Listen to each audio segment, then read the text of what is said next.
Good evening, fellow Namibians, esteemed guests in studio, ladies and gentlemen joining us online. I am Rosa Shikoha, and I'm honored to be your moderator for the SWAPO Talks Season 2, Episode 5. Tonight, we gather under the theme From Liberation Solidarity to a Strategic Partnership, celebrating 35 years of friendship. This theme reflects an endured bond between Namibia as a nation and SWAPO Party, as well as the People's Republic of China, During the liberation struggle, China stood firmly alongside SWAPO. An endured bond between Namibia as a nation and SWAPO Party, as well as the People's Republic of China, During the liberation struggle, China stood firmly alongside SWAPO and the Namibian people, offering. And what foundation did it really lay for us? Well, relationship between Namibia and China evolved through a bitter struggle and got transformed through multilateralism to bilateralism. The first time that China got the gist of Namibia was in 1955 at the Bandung Conference. The Bandung Conference had brought together some countries of Africa that were liberated at the time. It was called became a founding member of the non-aligned movement when it was founded in 1961. And China was also a founding member of the non-aligned movement, became a founding member. Relationship grew. Through their discussion, the discussion between Chairman Mao and President Nuyoma, they came to an agreement that discussions alone would not bring independence to Namibia.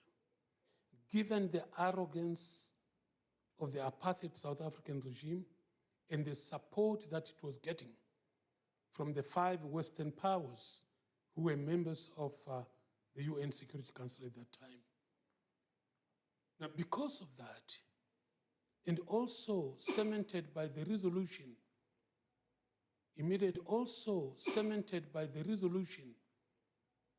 immediately at the founding of the Organization of African Unity, the OAU, in May, who were members of a place called Kongwa, which were then constructed by the Chinese, to train, with the main purpose to train, plan, and SWAPO cadres in 2 aspects: military training and political ideological training.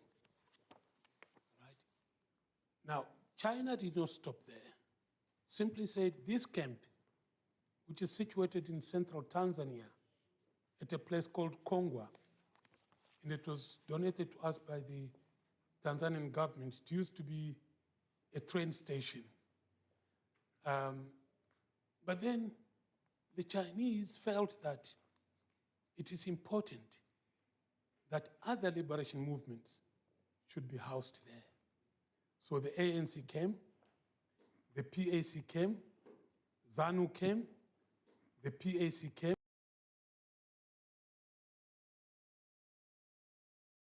Frelimo came, Page of Guinea-Bissau also came, including, of course, UNITA came subtly, not directly. They were not allowed to come there, but they came in subtly, So that is where we underwent training from the Chinese. They trained us in various aspects of military, starting from reconnaissance to demolition, which you call in military terms, you call it engineering, which is, basically demolition, landing of, planting of landmines, explosions, and stuff like that, mortar, bazookas, and all those. So the first group that entered Namibia militarily trained came from Kongwa. The first group that was attacked in Ngulumbashi came from Kongwa. The first group that attacked Singalamwe came from Kongwa. The first group that attacked Divundu came from Kongwa, and they were trained by the Chinese.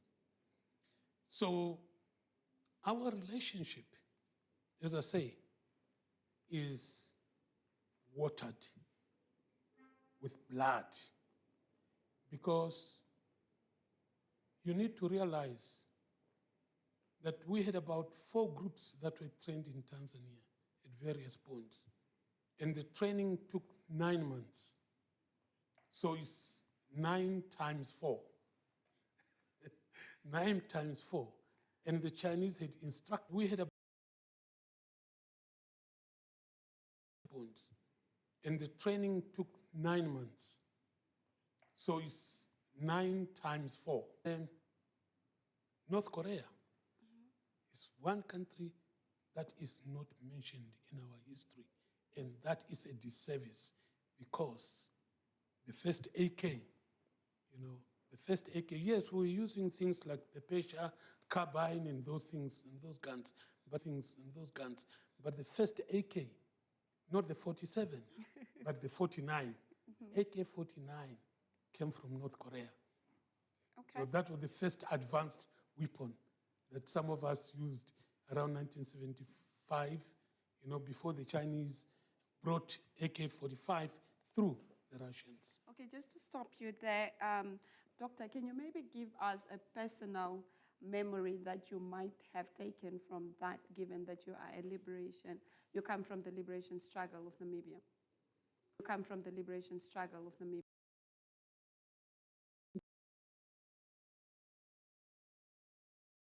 I went to Congo for military training in September of 1975. And that's where I first met the younger brother of the ambassador.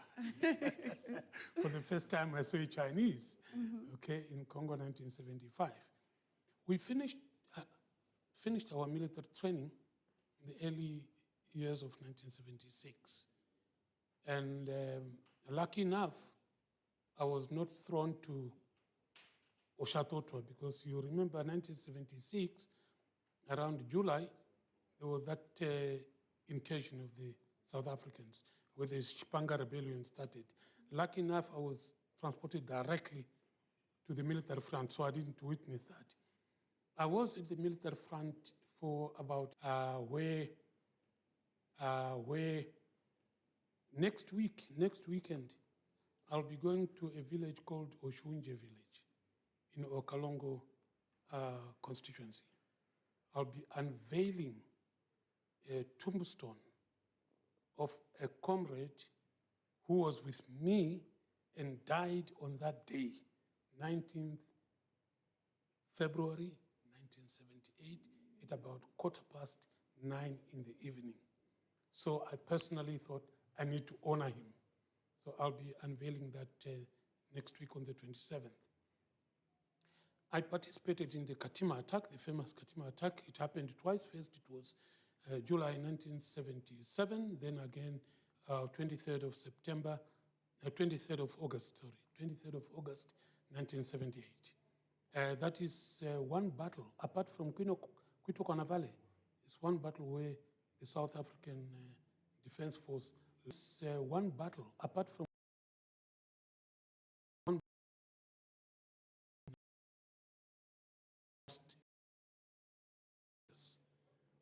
there have been a number of other.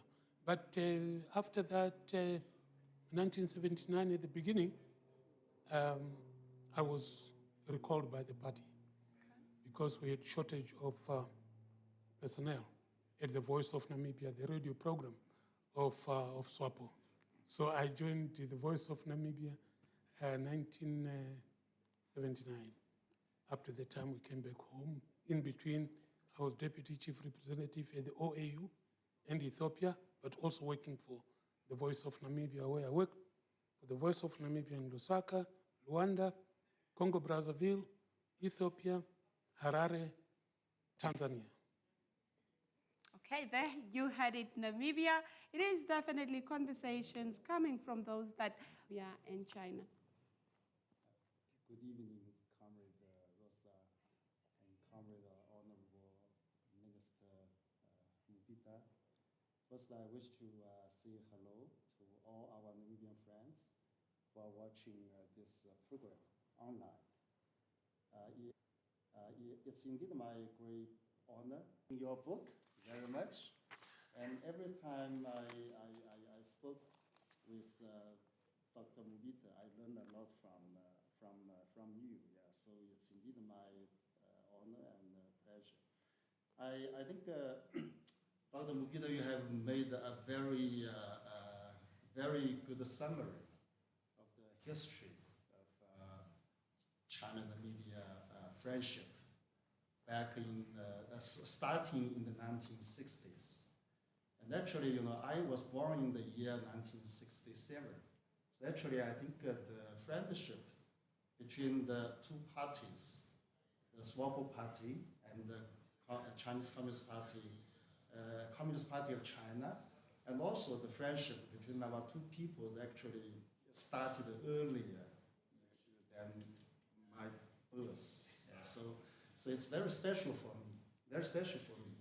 And I happen to be ambassador here, so I'm really determined to carry forward this very long friendship and very profound friendship. And all the oppressed nations should unite as one to fight against the oppressors.